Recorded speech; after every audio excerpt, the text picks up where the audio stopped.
ধর্মনগর রাগনা গ্রাম পঞ্চায়েতের ২ নম্বর ওয়ার্ডে বাপ্পা পলের বাড়িতে ৫৬ ধর্মনগর ব্লক কংগ্রেস কমিটির উদ্যোগে অনুষ্ঠিত হল এক গুরুত্বপূর্ণ সাংগঠনিক বৈঠক।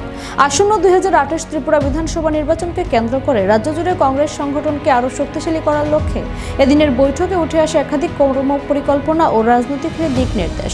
বৈঠকে উপস্থিত ছিলেন ত্রিপুরা প্রদেশ কংগ্রেসের সম্পাদক চয়ন ভট্টাচার্য, প্রদেশ কংগ্রেসের সাধারণ সম্পাদক ইন্দ্রজিৎ পাল। তাদের উপস্থিতি ছিল ধর্মনগর ব্লক কংগ্রেস সভাপতি সুবল গোস্বামী, উপস্থিত ছিলেন প্রাক্তন ধর্মনগর ব্লক কংগ্রেস সভাপতি পরিমল চক্রবর্তী সহ ব্লক কংগ্রেস নেতৃত্ব ও কর্মীরা।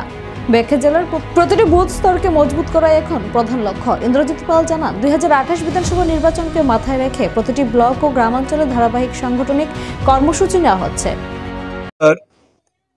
আজকে ধর্মনগর ব্লক কংগ্রেসের সাংগঠনিক সভা।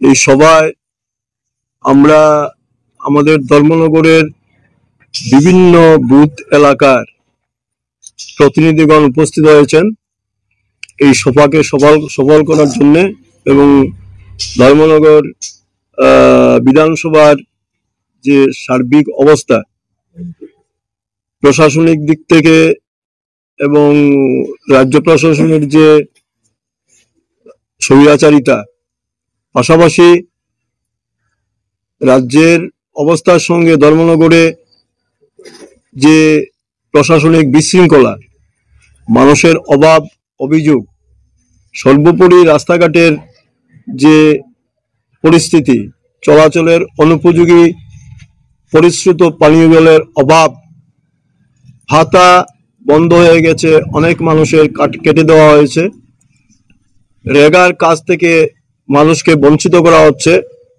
ক্ষমতায় টিকে থাকার জন্য মানুষকে ভয় ভীতি দেখানো হচ্ছে, ধমকি দেওয়া হচ্ছে। আমরা ধর্মনগর ব্লক কংগ্রেসের পক্ষ থেকে ইতিমধ্যেই ধর্মনগরে আমরা বিভিন্ন জায়গায় পথসভার মাধ্যমে এবং ধর্মনগর বিভিন্ন দপ্তরের প্রশাসনের অধিকর্তার কাছে